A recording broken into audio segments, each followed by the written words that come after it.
Hello everyone, welcome to our channel Techavro. Hope you all are doing great. So today I'm here to show you how you can put two pictures side by side on iPhone. Like we can call it a collage. So how you can do that? So first, if you don't have any Google Photos on your iPhone, just download it and go to your Google Photos, and from here pick two pictures that you want to collage. Like I'm going to pick so I'm going to pick this one,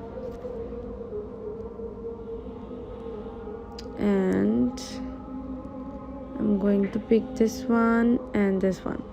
After that, if you pick just tap the add to button, and from here you have to tap collage.